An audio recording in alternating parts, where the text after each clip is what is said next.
Well, hello, creatives, community, and kind folks. Welcome to RPG with DBJ. I am your host, DBJ, and today we are going to take a look at, on this Thursday and for future Thursdays, Level Up Advanced 5th Edition, The Warlock. And as we continue, we'll take a look at other features of Level Up Advanced 5th Edition. This came out at an unfortunate time. Uh, during the heyday of 5th edition and Wizards of the Coast, and this version of the Creative Commons now version of 5th edition Dungeons and Dragons, I feel like has been underserved. Also, to give you a background, I was one of the contributing writers to the Trials and Treasures book, one of the 3 books. I guess it would be considered the Dungeon Master's Guide version of the 3 books that were released by N-World. So I do have to tell you about that. Let's get the overlay here. We are going to use both the PDF and the A5E.tools website, which should be located in down below. If not, a matter of fact, you know what? I'll just drop it in right here. We'll drop it into the chat as well. And there we go. And the Warlock, amongst other character classes, has gotten a bit of an overhaul. And on a big picture, a strange thing to say is there's been a balancing, a smoothing of, I'll say, the cheese that comes with some of the rules exploits that happen in 5th edition. And this happens in many games as they start to expand and people, what's the term? Players will optimize the fun out of the game.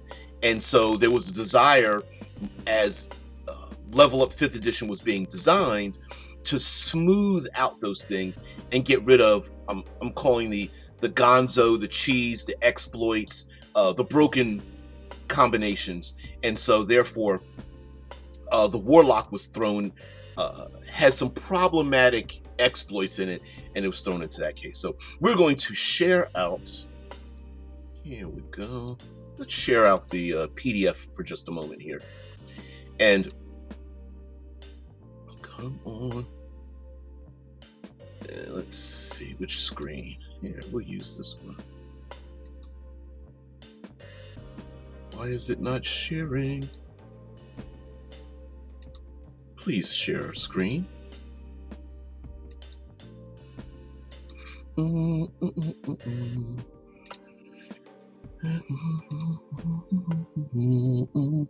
I'm uncertain why it's not sharing. Let's see if we could switch this. Wow, here we go. Let's turn this on. There we are. All right. So this is, by the way, this is a page from the PDF, and let's see, which page is this on the PDF? I'm actually uncertain. 269 of the PDF, and there it is. 267 in the book. 269 of the PDF. It's just a bit of artwork. Just above this is the fluff for the Warlock, and we're going to go through the Warlock, this page down here a little bit. This is in the Adventurer's Guide, and it talks about meddling with forbidden powers and the arcane patronage and where they get their powers from. If you're here at this point, you probably have a great familiarity with what a Warlock is in fantasy Dungeons and Dragons.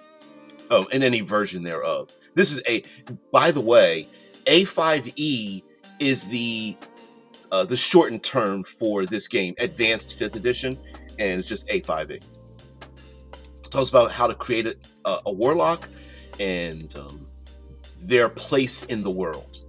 It talks about hit points, constitution, hit point modifiers. We've seen this before. Here is the table that goes with all the character classes, and it begins, of course, at first level all the way over to the left, and goes across each level, what capabilities they gain when you have a level-based system. Now, of course, the level, and then across from it, the proficiency bonus, very common. And then it gives you the features that they gain at each level, or if they gain something at any particular level. When it comes to the Warlock is a spellcasting class, so when it comes to spellcasting, some spellcasting classes will have, some people call it a dead level, where they don't gain an extra feature, but usually what ends up happening is they gain more spell-like abilities at that particular time. So it's not a dead level, it's really just that spellcasting classes have access to greater spells, and that becomes the feature that they gain. It's very common. And of course we have things like ASI, ability score improvement, levels as well. Now you'll notice here, if we go from the left to the right across the top, not only are there features, there are cantrips known, very common if you understand fantasy D20 in a current age. Number of spells known, spell points that they're able to utilize for rituals and things of that nature, spell levels. And then there are two other categories, secrets known and invocations, I'm sorry. And secrets known is unique to A5E in the sense of these are non or not quite level specific abilities that you can use to carve the kind of character you want. At the end of at the end of the class features, there will be secrets. Each character class has some unique, I'm using the wrong terminology here, but these are like minor features that enhance your character.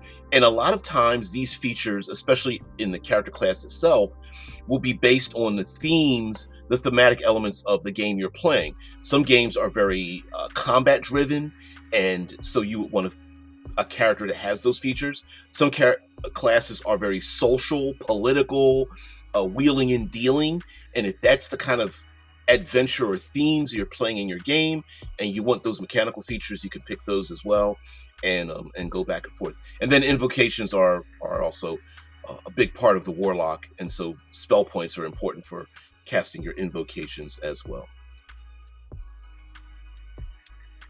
We have proficiencies, same thing, very similar to what you probably already know: light armor, simple weapons, a game set of cards. Their saving throws are intelligence and wisdom, and then you get to pick 2 skills from their following list: arcana, deception, history, intimidation, investigation, nature, and religion. Pick 2. There's also starting equipment, and the starting equipment packages have been mathematically figured out for the costs. So each beginning package has been evened out mathematically, so that the gold piece cost for everything in your beginning equipment matches what you get to pick.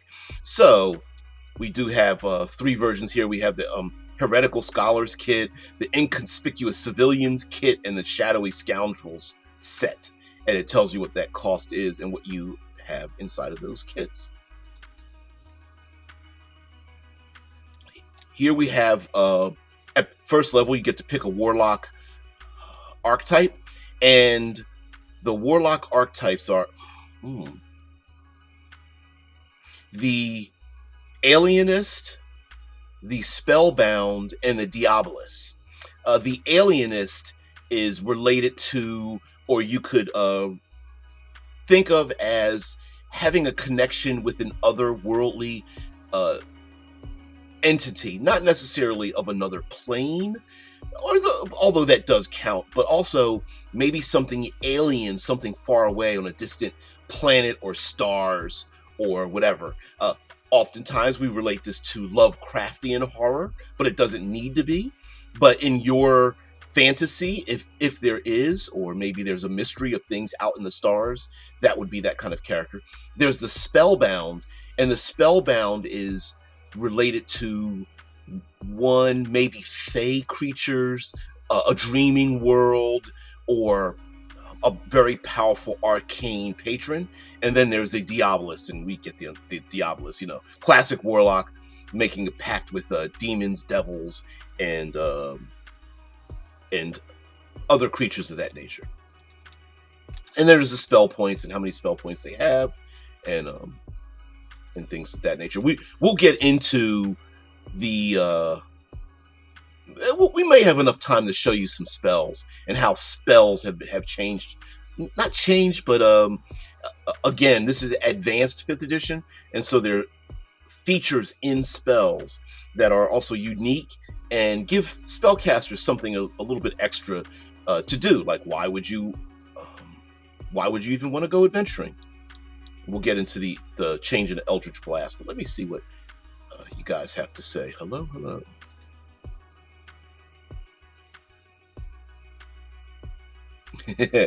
Actually, not that familiar because it's new stuff. So, is a Warlock like a combat magic user? That's a good question. I would say the Sorcerer is close to that as well. Yeah, and also the Warlock. So, the origin of the origin of a Warlock is that the character. I make this analogy with a cleric, okay? So some serve for power, some want power and then serve. So clerics of the faith serve first, and in return for their service, some of them gain power. Their service to their faith is no relation to the power. They serve. They have faith. They want to serve their deity, and that's where clerics come in. Warlocks are the opposite. They're like, they've been looking for power, but the cost of that power means like, hey, you owe me something. And so the origin of the stories that are involved with Warlocks is that they serve a greater power, and that power is real. In Dungeons and Dragons, clerics and deities and things, a lot of times the deities are really far off. They don't speak to the player character. Yes, they exist in the game, but they're not physically present. And Warlocks are a bit different. Warlocks, their patron can literally be, and usually are, a physical presence in the world, like serving a crime lord, except they've got superpowers, right?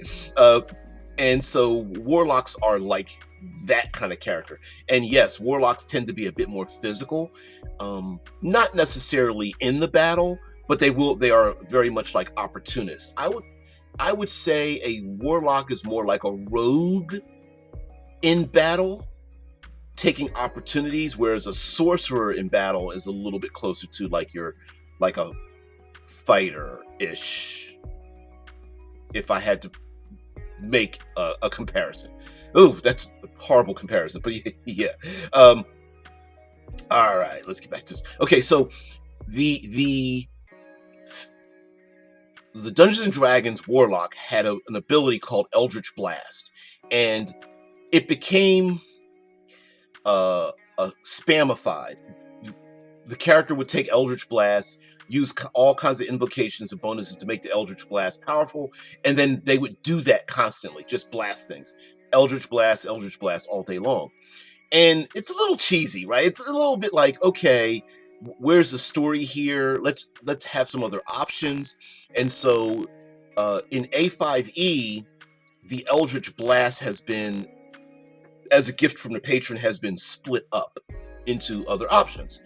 A5E has lots of options. So at first level, you learn to use your patron's power as a weapon, blasting enemies with an eldritch force that defies even the laws of magic. Choose one of the following features. So, and there are a number of these features. There's Eldritch Disturbance, which you can use an action to strike a creature you can see within 60 feet with a reality-distorting curse, blending pain, both mental and physical. The target makes a wisdom saving throw, taking 1d4. Sheesh, my voice, my brain. The target makes a wisdom saving throw, taking 1d10 force damage on a failure or half damage on a success. And that's called Eldritch Disturbance. That's one choice, right? Basically, you can describe it the way you want to. Are you pointing at something? Are you actually sending out a blast from your hand? Is it coming from the sky? Is it a dark hand reaching up from the ground and smacking them backhanded or something? I don't know. Another choice is the Eldritch Ray. You can use an action to create a deadly beam that strikes a creature within 120 feet. Make a ranged spell attack against the creature, dealing 1d10 force damage on a hit. So one is a wisdom saving throw for that creature who suffers. The other one is a ray that you fire. And then here we go. We've got two more. We've got the Eldritch Scythe and the Eldritch Whip. The Eldritch Scythe, once per turn, when you would make a melee weapon attack as part of the attack action or an opportunity attack, you can instead make a melee spell attack, lashing out with an ephemeral and unearthly blade. On a hit, the target takes 1d8 force damage. In addition, you can choose a creature that you can see and that is within your reach. It takes half as much damage. It's essentially, it bleeds over to the next one. You're swiping through a swath, basically two creatures. So you do damage to one and half damage to another one within range, 5 feet. And then there's the Eldritch Whip. You can use an action to thrash a creature with a scintillating tendril of arcane force. Make a melee spell attack against a creature within 15 feet, dealing 1d6 force damage on a hit. At the end of your turn, you gain a number of temporary hit points equal to half the damage you dealt with Eldritch Whip this turn, a minimum of 1, which lasts until the end of your next turn. When you hit a creature with your Eldritch Whip, and you already have temporary hit points, you can end the temporary hit points early to gain a bonus to the Eldritch Whip's damage roll equal to half the number of temporary hit points you ended early. So I know that's like half of this, but does plus that. Essentially, you whip someone, half of that comes to you as like a protection or enhancement, and then if you still have it, you can then use what you've already gained and add that to some more damage with your whip again. And then the whip can look exactly what you want. Is it like a real whip? Are you slashing your hand through the air? Is this a tendril that comes out of your mouth like a tongue or something like that? Whatever. Is it a? There's so many different things. And then there's Eldritch Invocations, and they are like spell-like abilities that warlocks get. Sometimes they are ritualized, but we'll show them. You get the Secrets of Arcana at 2nd level, and then at 3rd level, you get a Pact Boon, and the entity to which you are beholden provides a more durable and lasting blessing. Choose one of the following features. And there's Pact of the Blade, makes you a little bit more combat focused. Pact of the Tome, you can see this down at the bottom right, and then there's a Pact of the Chain.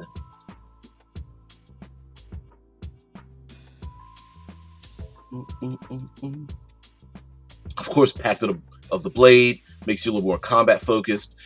Pact of the Chain gives you a familiar, and you can use your magical abilities through your familiar. And then Pact of the Tome gives you greater access to magic and things of that nature. Ability score improvements when you reach 4th level, and then iterating as you get to higher levels. And then there's Invocation of the Courts. We're going to go back to see what you guys have to say, and then I might go to A5E.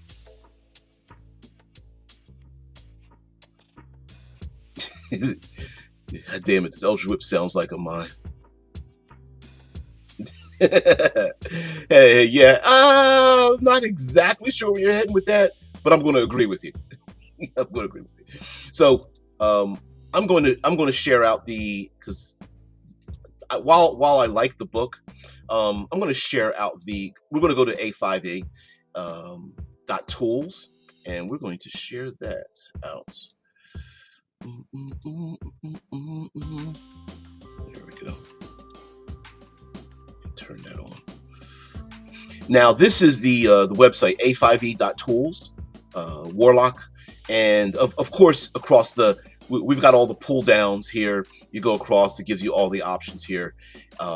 making it very easy to navigate. And if you're someone who is interested in this for your fantasy D20 or something, and you want an option without you want an option without handing money over to Wizards of the Coast, this may be an option for you. Yes, there are other clones out there. Tales of the Valiant comes to mind, is one of the first ones that comes to mind. Of course, there's Pathfinder Second Edition and various others, and this just happens to be another option if you so choose. So yes, this goes through all the Warlock's abilities. There are Warlock archetypes in the main Adventurer's Guide. Amongst all of these, the Alienist, the Diabolist, and the Spellbound are in the main book. What some would call the Player's Guide, but this is called the Adventurer's Guide. Yeah, the Alienist, the Diabolist, and the Spellbound. The others were created, like the Eldritch Gunslinger and the Dread Knight and Fate Woven and such, were created through a magazine that is available if you want to sign up for the N World's Patreon, and you can get access to those things. Mind you, it's as the newsletter / magazine expands, they're actually adding it into here. That's why you can actually go to some of these. But yeah, those are the subclasses. But we're going to focus on the main class, and to be honest with you, strangely enough, the main class has a lot more options than the subclassing does. Subclassing will really focus you down, but the main class is the one that really gives you a lot of the features here. Okay, let's see. Oh, sorry. So, under the Warlock archetype, sorry, I know I'm paging. I apologize for that if it bothers your eyes. Under the Warlock archetypes, it gives you an expanded spell list based on the origin that you want for your character, and Warlocks tend not to have a very large range of spells. And so, because the idea is that those spells are given to you from a patron, from the power. So if you have a patron from an alien world, or a fiendish creature, or a fey court or something, you can then use this to gain some additional spell-like abilities that you can choose from. And there's an expanded spell list. Of course, that spell list will never be as big as like the wizard, who has technically access to all those spells from the wizard, but the warlock, it can give you some more too. So let's go through what these are. For example, when you choose an archetype, you also choose an expanded spell list your patron grants you access to. Choose one patron expanded spell list. These spells count as warlock spells for you. And it gives you an example, like the enigmatic and often horrifying patrons of the Alienist convey the secrets of psionics and the stars. Some also teach about the darkness between stars. And then there's the Diabolist, often portrayed as demons, devils, and the shadow of the inner self, often grant spells of darkness and fire. And then there's fairies, instruct their spellbound on capricious spells related to bewilderment and mobility. The spiteful fae of the Unseelie Court also adore spells of darkness, and fairies who guard natural light landforms might specialize in a given element like fire. So, again, with choice, A5E is about choice. So, it's not automatically Fae, hey, my character's Fae, so I only get bewilderment. You can make an origin the way you want, right? So there's bewilderment spell, expanded spell list in here. There's the darkness expanded spell list, fire, mobility, psionics, and stars. And mind you can mix and match. So for example, maybe your warlock, you decide to pick the alienist, and you say, well, it's not aliens like a Lovecraftian horror. Maybe they are like literally an alien race that has found this magical world, and they have psionics. So in your origin, and of course talking this over with your narrator, your game master, right? In this game, it's called a narrator. You talk to your narrator and say, well, actually, I was contacted by an alien race of, I don't know, elven astral travelers or something, and this is what they gave me when my mind contacted them and things like that. And same thing with like darkness and mobility and whatnot. Fire isn't just related, doesn't necessarily need to be demonic. It could be from space or fey creatures or something like that. And then we have pack magic. It talks about the cantrips and the spell points.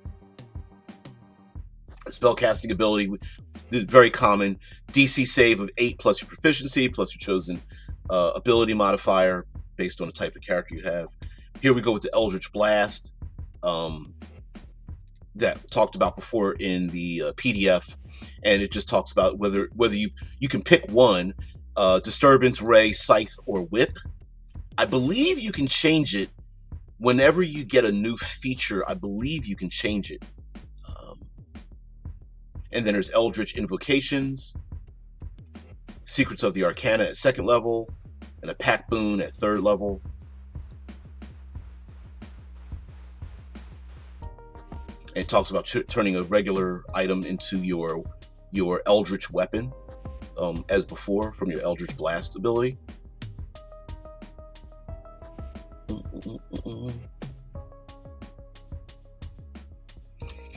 Pact to the Chain with a familiar. You get to choose like an imp, a pseudo dragon, a quasit, or a sprite. Drink. Pact to the Tome. And then there's additional packs from the Gate Pass Gazette number 20. That's the magazine I was telling you about. It's the Gate Pass Gazette. And there's Pact to the Censer and Pact to the Cauldron. There's a Invocation of the Courts. At 4th level, you gain a bonus invocation. One to help you traffic in courts both otherworldly and mortal. Choose one of the following from the following list, and it does give you details at the end of the character class, whether it's like Beguiling Influence, Courts of the Outer Realms, Eyes of the Runekeeper, etc., etc. At 5th level, beginning at 5th level, your Eldritch Blast becomes more vicious. When you use Eldritch Ray, Eldritch Scythe, or Eldritch Whip as part of your action on your turn, as long as you make no weapon attacks, you can attack twice instead of once. And then you get a 3rd attack at 11th and 17th level, you make 4 attacks. And the wording, I know this, it's the gamified, this is the rules part, right? As long as you make no weapon attack, you get to attack with basically something that acts like a weapon. But it means that your Eldritch ability, whether it's your Ray, Scythe, or Whip, takes the place of another weapon. But I know the wording is very strange just because that's how 5th edition has it, so you got to stay with it. In addition, your Eldritch Disturbance damage increases by D10. These improvements are based on your Warlock level, not your character level. This feature otherwise counts as extra attack. Where it says these improvements are based on your Warlock level, not your character level, is a little gated feature, meaning like if you multi-class and let's say you're a 4th level Warlock and a 7th level something else, Rogue or something, it's not based on the Rogue level, it's literally based on your Warlock level. And that's so you don't get a little bit of cheese, because in the past, what ended up happening is someone would say, well, I only want level 1 of Warlock, and then like 12 levels of Fighter, and then they'd say, well, because I'm 12th level, then I get all these extra points of damage and things like that. And in A5E, that's not the case. There's Eldritch Evolution, get bonus invocations, and we're going to go into the invocations in a minute. At 6th level, you get an archetype feature, and at 10th level, you get an archetype feature, and we'll go into archetype. So we're not going to go all the way to 20th level, talk about that. But these are the Eldritch Invocations, and Eldritch Invocations, like I said, are like sometimes ritualized abilities. They are unique to the Warlock themselves. And then some of these will have a prerequisite, like arcane appropriation is you got to be 5th level, things like that. So agonizing blast, You do extra damage equal to your spellcasting ability modifier. Arcane appropriation, you got to be 5th level to get this. When you use a magic item, you ignore any requirements related to class, culture, heritage, or level. Armor of Shadows, Cauldron of Holding, etc., etc. Change of Carceri. If anybody remembers, this was the name of one of the fiendish races in the lower planes, and I can't remember which alignment it was set up to, but yeah, that's 15th level. You can hold monster on a celestial, fiend, or elemental without spending spell points or material components. You must finish a long rest before you can use this invocation on the same creature again. Kind of cool. 15th level though. Courts of the Outer Realms, Dimensional Cauldron. And these are, again, options. Some of these have been renamed or split up from the classic Warlock, and others are brand new. Eldritch Riposte.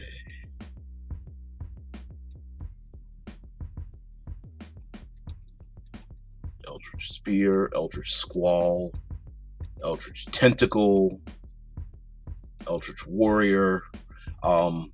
If you pick this ability, this gets you a little bit further into combat. You gain proficiency with medium armor and martial weapons. That makes you a little bit more combat focused, especially if you pick Pact of the Blade. Eyes of the Runekeeper.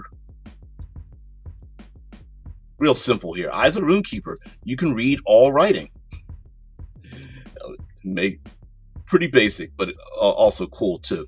Especially if you go into, like, if your game is a classic dungeon crawling and you see ancient texts and things like that, it's written in an alien language, a language you haven't seen before, and you're like, nah, I've been around. Fog Dance.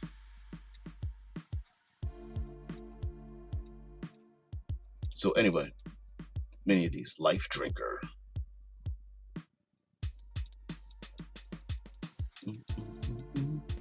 As you can see, there are many options. Many options. We get to the bottom here. Wow. Yeah, there's no way I can go. The only reason I'm paging through these a lot is just to show you how many options there are, but there's no way. These would be like 8-hour live streams if we did anything like that. We showed those off. Let's go to some of your comments. Sounds like they're making it complicated to do a simple spell attack. I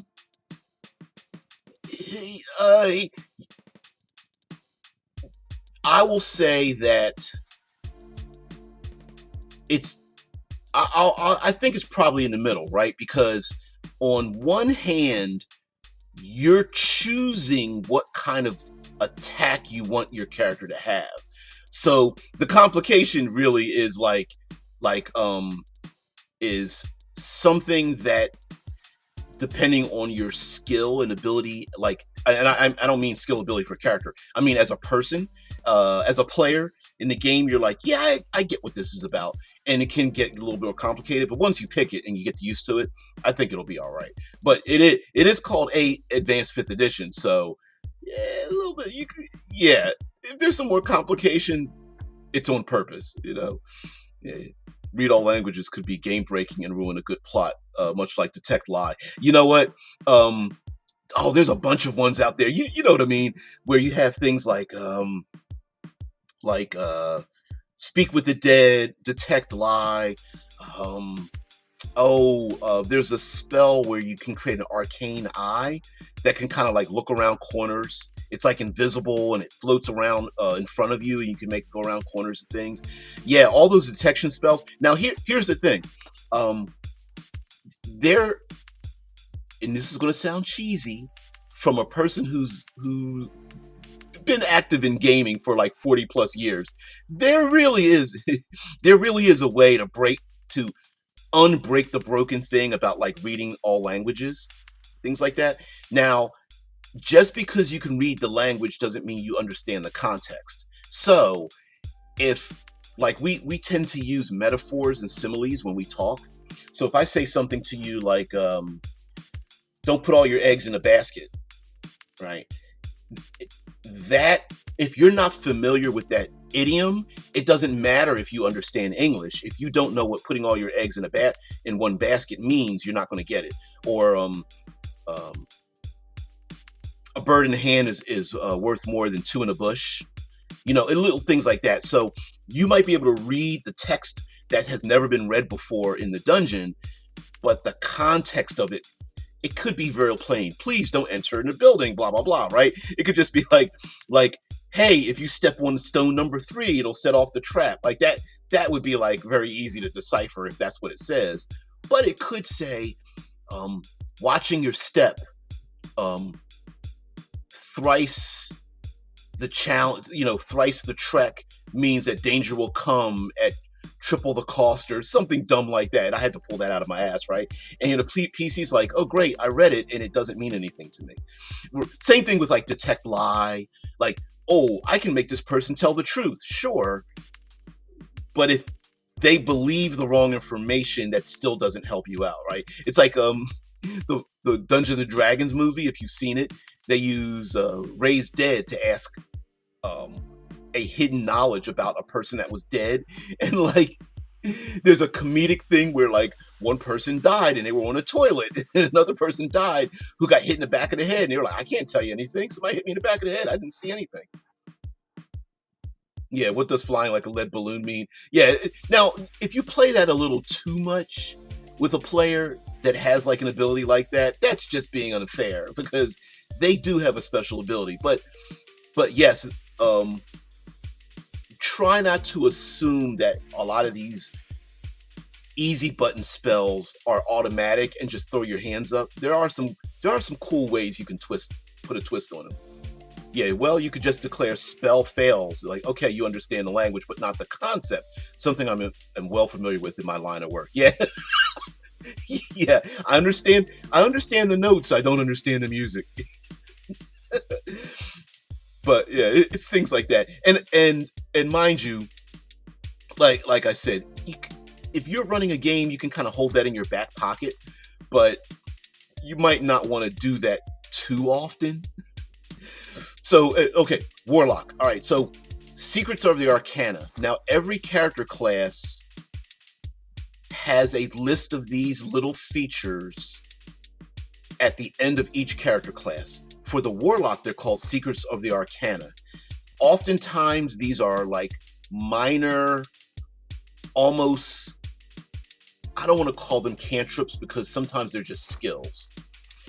Rangers have one where it's about traveling and survival. Fighters have one, they're called like not martial maneuvers. They're like combat tactics. And for the Warlock, they're called Secrets of the Arcana. And again, this is just a way for you to, it tells you how many you can choose from. Of course, you begin with one, and then you move up. Depending on what level you get an extra feature.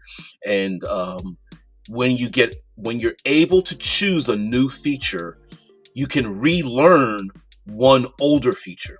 So as your character advances, maybe you stop with one feature and get another one. And here's a list: Ascendant, Step, and some of them do have a prerequisite, but not very often. Like this, at 9th level, you can cast Levitate on yourself without spending spell points or material components. Right?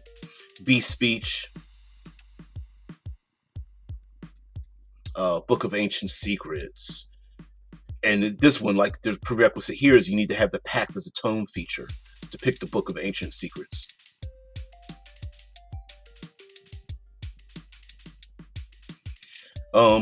Devil Sight, Eldritch Sight. Sorry, the Book of Ancient Secrets is trying to turn your Warlock a little bit more into a wizard. So you basically get this Book of Shadows. You get to choose 2 first-level spells. They have the ritual tag. You can't cast the spells except as rituals. But there's other things here: Devil's Sight, Eldritch Sight, Inscrutability, Mirror, Mirror, One with Shadows. This one has a lot of prerequisites: Otherworldly Leap, portents and portals, visions of distant realms, whiff of the beyond.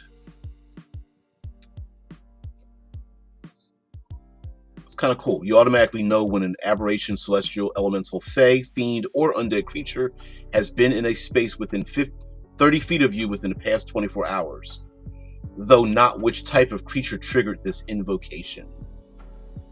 It's different. I might let the though not which type of creature let it go for a player and just have them pick one or two of these as based on their background. Like if you're like a fiendish Diabolus warlock, I'd probably say, all right, you can detect like celestials and fiends and something like that. Or if you're space, pick aberrations, something like that.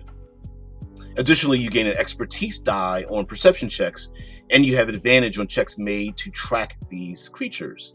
And of course, warlocks always looking for creatures to submit to their will or gain some hidden knowledge from them or something like that. And again, I'm going to click the expertise die feature here, and it talks about advantage, disadvantage, and expertise. And the expertise die is like a step die. Sometimes they call it chain or stepping, and it begins at a D4, and if you have multiple versions of expertise dice that related to what you're doing, it just goes up by one. So D4 to D6 or D6 to D8.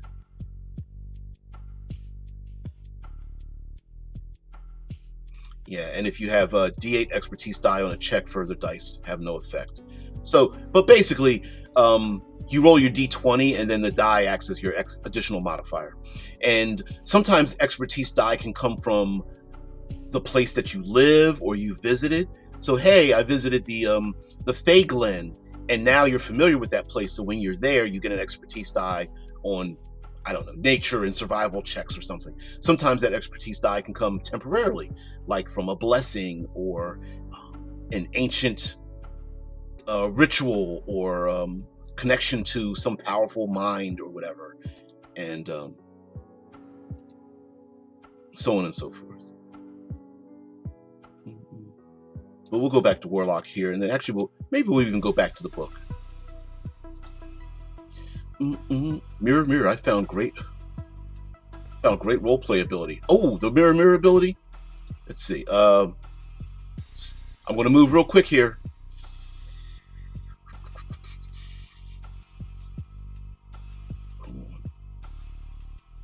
There it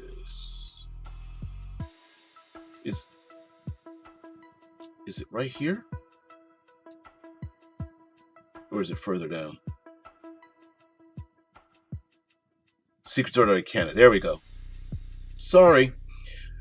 Using a reflective object, such as an ordinary mirror or the surface of water, you can commune with your patron or their emissary. You may do so during a short or long rest, receiving or conveying information related to your master's bidding. This entity may also use such surfaces to bridge communication with you on its own terms.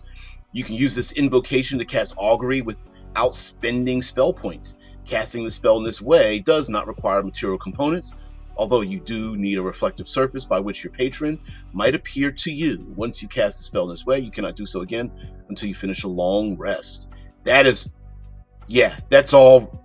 Yeah. That's all roleplay. Yeah. Oh man, I mean, let's be honest. Sometimes it does sound a little bit like a mirror on the wall thing, but yes, and reflective surfaces. Like an ordinary mirror or surface of water could come in a lot of different forms, right? Like, does a waterfall count? Maybe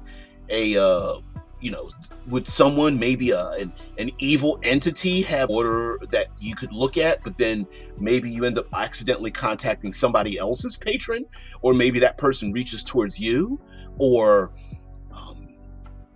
carrying around that big, large mirror that lets you see, those big, tall, head to ankle length mirrors. Pretty cool. Yeah. Yeah. Mirrored shields. But yeah, Drew. But tells me my patron with the mirror that I am the most beautiful in all the lands. Does it? And maybe they'll tell you whatever you want to hear just to get them to do what you want. It's like, yeah, you're beautiful, whatever. Yeah. Your face is beautiful. You got a big ass. Okay, listen. I got something to tell you. Mirror. Salam. Hey. Ishtar says, I need to read up how to use a spell without spell points works in practice. Could be funny to use Mask of Many Faces upcasted without spending spell slots, but that sounds not quite right. You know what? I don't know.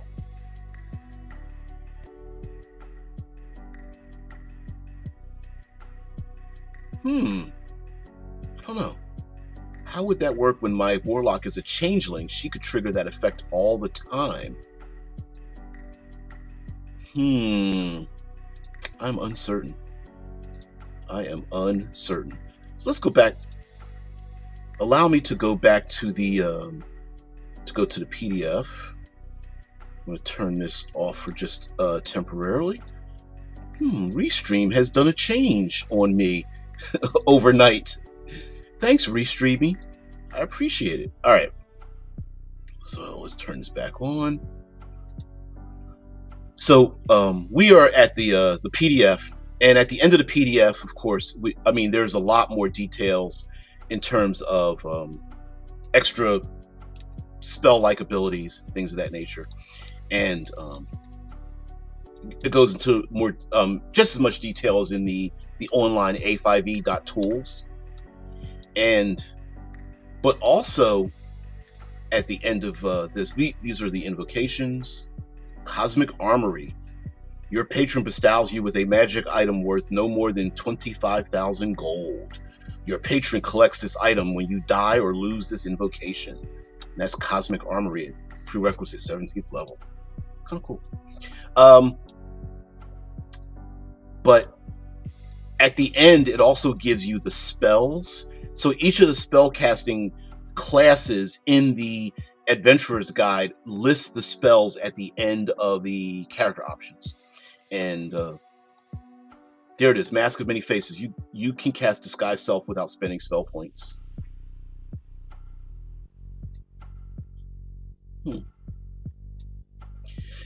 It could get a little complicated because you have spell points to cast some of these things.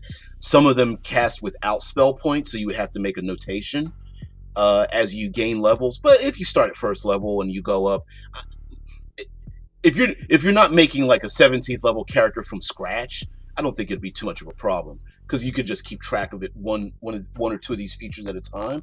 But yeah, if you cast it with no spells, but then you upcast it and it requires spell points, I guess you would just use the difference. Not really difference, but you'd have to spend the upcasting on it.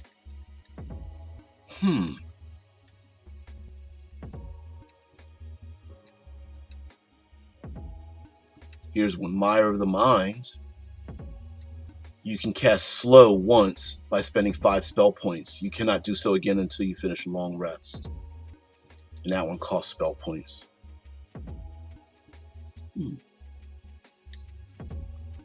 But anyway, there are yes, there are invocations that affect your Eldritch Blast-like ability, and sometimes it will depend on which blast you've picked, because it's called Eldritch Blast, but there's actually 4 features under it, like Ray, Scythe, Whip, etc. And so there are ways to modify it, but again, the exploit cheesiness has been taken out and changed around a bit, so it's been split up, right? Like here we go, Versatile Blast. You learn an additional Eldritch Blast feature of your choice. You can take this invocation a second and third time, each time learning a new Eldritch Blast feature. So it makes it more, it allows the character to be more wide by giving you options instead of just stacking on more damage, which is what most people did. Just made it spam the ability over and over again.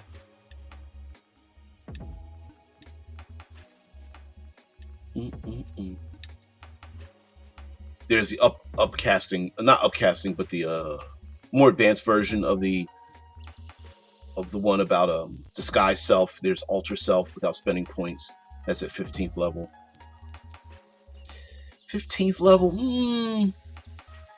At that level, yeah, I guess it would. Yeah, I don't know. I think you could probably get away with. That's a pretty easy ability to have at 15th level. Because at that level, you're basically like superheroes. Different order. I mean, because of the pull downs on the A5E.tools website, it's a little different. But here are the expanded spell table again for the or archetypes, and you get to mix and match and put these together. So again, they're not specific to a particular patron. You just decide what kind of patron you'd like to have for your character, and talk it over with the narrator and say, hey, this is what I'm looking for, this is what it means to me. Hey, maybe you want to pick the Diabolist, but you're like, it's not really an evil creature. It's more like a creature from another plane of existence that is unknowable, and so I want mobility instead of like fire or darkness. And then maybe that person, your narrator's like, oh, that's kind of cool. And then there's the subclasses, but there's the alienist, things like that. But I'd like to get to the spells, show you some features in spells. Spellcasting, here we go. And then I'll get to your comments, and then we'll get out of here. But spellcasting, not much has changed about spellcasting. You've got spell slots. There's something new here called rare spells, which I kind of want to show off to you guys. Under many of the spells in Level Up 5th edition, there are rare spells and then new versions of upcasting spells. Some spells have a different ability when you upcast them, and then there are other abilities that the rare spell may be something that you cannot pick at the player level, but you can pick, you can find when you adventure. And so I'm gonna try to find the first one. Let's see if I can find the first one that has a rare spell. Shoot, that different page. Acid Arrow. Okay, there we go. Acid Arrow. So here we have the spell Acid Arrow. It's 2nd level. Tells you what it is. Evocation, Acid, Arcane. This is important too, especially with the online tools, the A5E.tools. You can organize spells not just by the 8 classic schools, but by like whether they're acid or arcane, or like down here, airwave is under air and weaponry, things like that, time, war, etc., etc. But some spells have new features if you cast it with a higher spell level. Sometimes they'll have a higher range, more targets, maybe an extra feature in there, like a stunning ability or paralysis or something like that. And then down below the spells, there are rare spells, and you can find/discover these during your adventuring career, and it makes the spells a little bit more interesting. And it gives you a little bit of, like, if you're a spell caster, it gives you a reason to go adventuring and find these things. And then as a game master or narrator, it gives you something to award your spellcasting classes. So while this is the classic Acid Arrow, down here is Gabal's Blinding Acid Arrow, and then there's Krevin's Insidious Acid Arrow. So like the Blinding Acid Arrow says, the arrow flies to the target's sensory organs, seeking to damage its sight. A creature damaged by the spell makes a dexterity saving throw, or it is blinded until the end of its next turn, and so on and so forth. And there's a lot of spells. I would say maybe 30 to 40% of them have something of that nature in there. Airwave has Orana's Rapid Airwave. If you have the extra attack feature, you may make 2 melee weapon attacks against the target, and so on and so forth. Trying to think of a spell that's got that normally doesn't have an upcasting. but has a better upcasting. See, animal friendship here. There's a cast at higher levels, and then there's a Sidoneth's, lasting animal friendship, and that's a rare spell as well.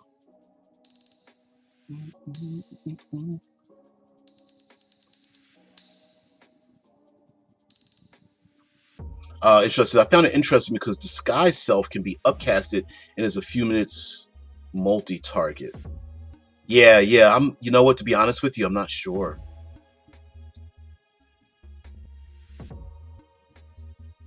Yeah, I'm not sure. I don't know. I don't think it'd be too much. I don't think I would, as a narrator, I don't think I'd have much of a problem with it. Question: is it possible to move your logo to the top left instead of top right because it covers up part of the message? Oh, it does. Yeah. Nah, I'm just gonna have to hide it. It won't let. Nah, it won't let me do it. Okay, hold on. Come on, hot. Did it turn off? There we go. Yeah. No problem. I forget my. I don't know why it does this. Your comments appear at the top and it pushes it down, and then what I see, it appears at the bottom and pushes everything up. I don't know why it does that, but yeah, it's weird.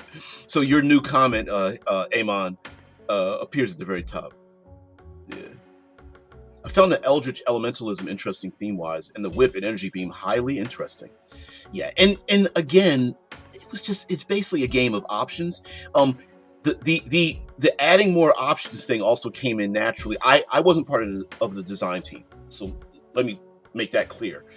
But the desire was, if you're going to nerf something, and I hate the term nerf because it's actually bringing it down to a more presentable, reliable, moderatable, and way of not making your character be cheesy. You know, a lot of people complain about like the Paladin Smite and the Warlock Eldritch Blast and things like that because everybody knows, what is it, the Druid, the Druid T-Rex, the Druid summon fey creatures that can shape change into a bunch of T-Rexes and things like that. You know, it's those little cheesy things that, you know, everyone rolls their eyes at, but the player that has it's like, I dominated the game by using an exploit, right?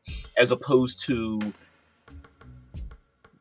being creative. And so the desire was, okay, if we're going to calm down the power in some of these abilities, how can we make it broader and cover a broader spectrum of things, because each person's game is going to be different. And so that was the desire. And so when they I wasn't part of the design team, but sometimes they would put out a question to all the designers and go, hey, we're stuck here, what do you think? And a lot of times it was like, well, why not just make those options? And so that's how those options kind of spread. And it was like, no, let everybody get to pick whatever they want. I found disguise self and alter self with the upcasting option. Okay. Cool.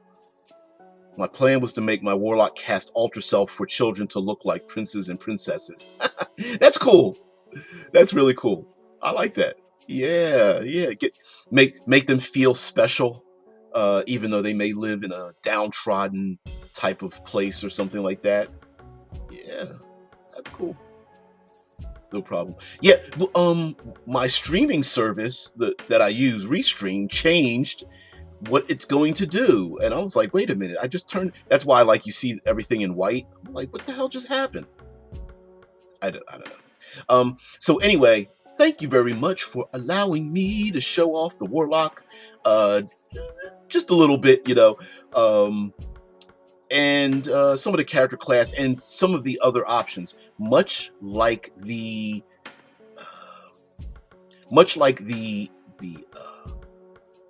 martial classes have martial combat maneuvers. Spellcasters do have some other options, and I like the rare spells.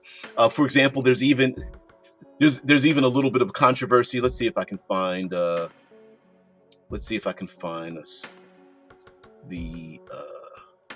fireball. and fireball.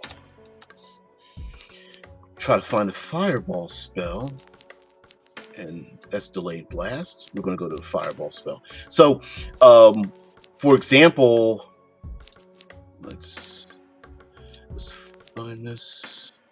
Yeah, it's not letting me just grab the thing. Now I gotta turn it on. So under the fireball spell, this is this is A5E.tools /spell/fireball, or click spell, click fireball. I wonder why we don't say click anymore with those slashes. We got the dot for the period and we call that a dot, but I wonder why we don't call the slash a click. Ruminate with yourself. So anyway, this is the fireball spell, and it talks about all of the variations thereof, the components, duration, and whatnot. And if we go down, it says each creature in the area takes 6d6 fire damage. Now, if you're an old grognard like myself, take your dice and get off my lawn. If you're an old dude like me, you remember that the fireball actually does 8d6 fire damage. And you can cast it at a higher level. Damage increases by 1d6 for each slot above third. But if you take a look down here, under the rare version of the spell, there is Katrina's Improved Fireball. The fireball deals 8d6 fire damage. The idea of that is, there's the meta version of it, right? Fireball does too much damage for what level you get it at. And it also, and some of the game designers have specifically said, yeah, there are class features and spells and things like that that are specifically broken because they're iconic. They are supposed to break the norm, but maybe in your game you don't want that. So we have the classic fireball that you can, if you go to different worlds and things like that, it does 66. But maybe in your world, Katrina's Improved Fireball is very common, or your player already knows it, or the player gets the fireball spell, which does 66, and they want to go on an adventure to find Katrina, who is a very famous, I don't know, pyromancer or something like that, to get that extra 2d6 fire damage on their fireball spell. But that's not all, folks. There's also Ravjani's Shadow Fireball. This spell's silent black flames deal necrotic damage and don't damage objects or leave marks on bodies. Any non-magical flames in the area are extinguished. The spell has no vocalized component. Deals necrotic damage, no vocal component, and doesn't leave marks on bodies and doesn't damage objects. That is a really cool version of the fireball spell. Basically becoming its own spell if you wish. And I would even make the argument that if you don't have access to fireball, but you do have access to necrotic spells like an undead or a necromancer or something like that, I'd probably give you access to that, or use it as a again, for spellcasters, maybe this becomes the equivalent of finding this in a scroll or something like that, like martial characters finding magic weapons and things. Thank you for doing this. I'm just sad that I missed the martial stream, as I'm currently playing that in the A5E game. Oh, cool. Yeah. Yes. Yeah. Necrotic Fireball. What the Yes. Yeah. No. I think it's Dark Energy. Edgeton was a changeling who had the entertainer background, so the spell was highly amusing to imagine. Ooh, a shape changer changing other people's shapes and things with illusions. That's kind of cool. Which could be kind of funny, where someone's like, "I don't believe you. It's an illusion," and then you smack them with the real thing, and they're like, "Shit, I should have never tried to disbelieve that," because it's real. Yeah, I had a player that used to do that. It was like, I'm going to make an illusion of a dragon and make real fire. And the enemy's like, it's just an illusion dragon. Everybody run forward. Blast. Like, oops. Oh man, we use the doppelganger as a base for the player class. Yeah, that's cool. Yeah. What is it? Eberron has the changeling. Is a who has the natural ability to disguise themselves and alter their self and such. I think in official materials, I believe it was the changeling in Eberron for like official materials. Yes. Oh, I mostly know necrotic in terms of necrotic tissue. No, necrotic is like an energy type, similar to uh, term. So you'll hear things like lightning, fire, cold, uh, and sound, and thunder. They call it thunder damage, and then there's necrotic. Think black energy. That's what it is. That's what.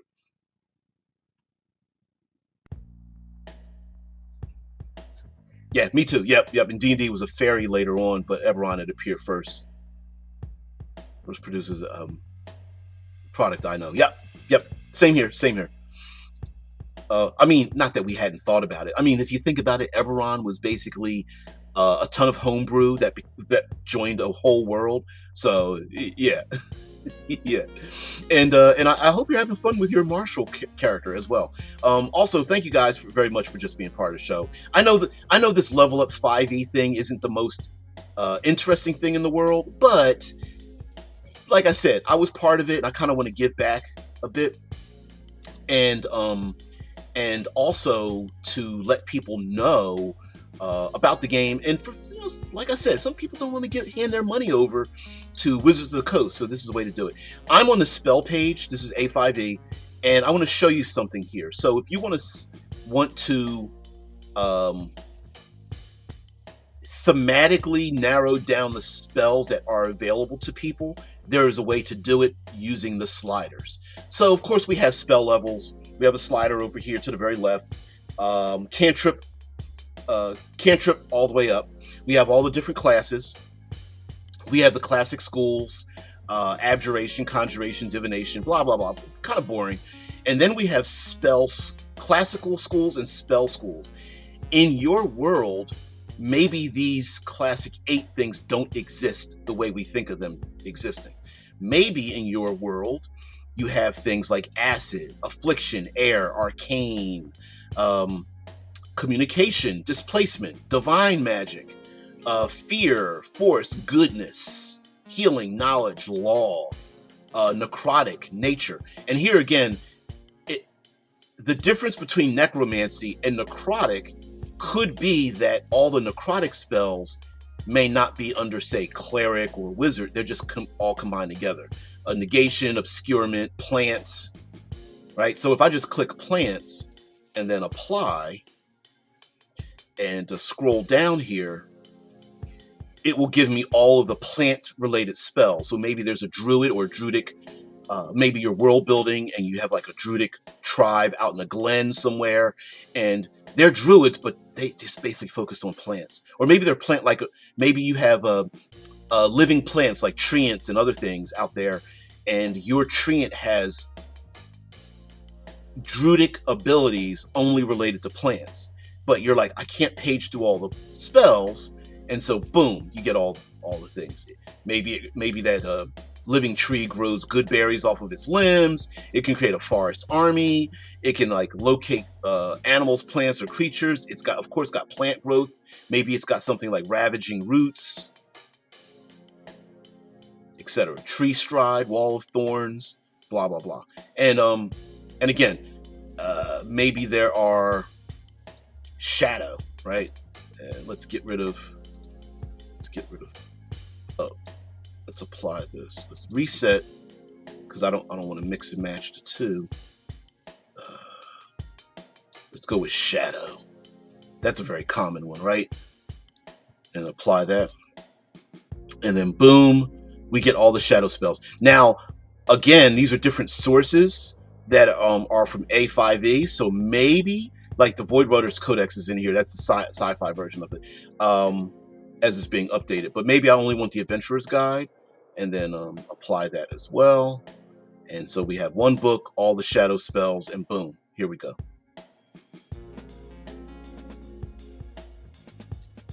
So.